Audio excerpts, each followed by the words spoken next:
Bhajpa MLA पर गिरी ED की गाज। 638 करोड़ की संपत्ति जब्त। कांग्रेस में मची भगदड़। राहुल गांधी से लेकर सोनिया गांधी सब ईडी के शिकंजे में फंसे हुए हैं। सोनिया गांधी की तो नेशनल हेराल्ड केस ने सालों से रातों की नींद तक उड़ा रखी है। इस सब के बीच अब ईडी ने 638 करोड़ की संपत्ति जब्त की है, जिसके बाद से पूरे देश में कांग्रेस और भी ज्यादा बदनाम हो गई है। कांग्रेस की चली आ रही विरासत और उसके इतिहास पर भी एक बहुत बड़ा सवाल निशान खड़ा हो गया है। हर दिन कोई ना कोई नेता ईडी की चपेट में आता ही जा रहा है। राहुल गांधी हो या सोनिया गांधी, सभी के साथ साथ पूरी पार्टी पर सवाल उठने लगे हैं कि क्या ये पार्टी सिर्फ नाम की ही रह गई है, और आखिर कौन है कांग्रेस के पूर्व विधायक जिनकी 638 करोड़ की संपत्ति ईडी ने जब्त कर ली और इन पर क्या है आरोप।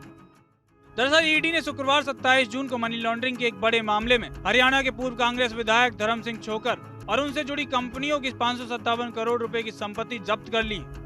इस कार्रवाई के साथ इस मामले में अब तक जब्त कुल संपत्ति की राशि 638 करोड़ रुपए से ज्यादा हो चुकी है। ये मामला महिरा इंफ्राटेक लिमिटेड, जो कि पहले साई आईना फार्म प्राइवेट लिमिटेड के नाम से जानी जाती थी, और छोकर के सहयोगी से जुड़ा है।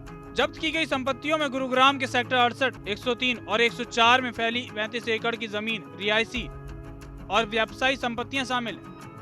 ईडी के अनुसार आरोपियों ने फर्जी दस्तावेज और जाली बैंक गारंटी के जरिए गुरुग्राम में सस्ती आवास परियोजनाओं के लिए लाइसेंस हासिल किए। ये परियोजनाओं के नाम पर करीब 3700 लोगों से 616 करोड़ रुपए वसूले गए। इसके बावजूद कंपनियों ने मकान समय पर डिलीवर नहीं किए और कथित तौर पर फंड्स की हेराफेरी की गई। इसके बाद सबसे बड़ा सवाल उठता है, जांच में पता चला कि कंपनी के निर्देशकों और प्रमोटर्स ने पैसे को फर्जी निर्माण लागत दिखाकर अपनी सहयोगी कंपनियों को ट्रांसफर किया। इसके अलावा खरीदारों से जुटाए गए फंड को समूह की अन्य कंपनियों को कर्ज के रूप में स्थानांतरित किया गया, जो वर्षों से बकाया है। ईडी ने गुरुग्राम की विशेष अदालत में चार्जशीट दायर की, जिसे अदालत ने संज्ञान में ले लिया है। इससे पहले फरवरी और मार्च में 81 करोड़ रुपए की संपत्ति जब्त की गई थी। महिरा ग्रुप के प्रमोटर सिकंदर सिंह को 30 अप्रैल 2023 को गिरफ्तार किया गया था। चोकर को 6 गैर जमानती वारंट जारी होने के बाद 5 मई 2024 को हिरासत में ले लिया गया। ईडी ने कहा, धर्म सिंह छोकर और उनके सहयोगियों ने जानबूझकर सस्ती आवासीय परियोजनाओं के नाम पर लोगों को धोखा दिया। फंड्स को फर्जी कंपनियों के माध्यम से घुमाकर व्यक्तिगत लाभ उठाया गया। आचार्य प्रमोद ने राहुल गांधी को रौंदा। आचार्य प्रमोद कृष्णम ने राहुल गांधी के साथ साथ पूरी कांग्रेस को जमकर खदेड़ा है।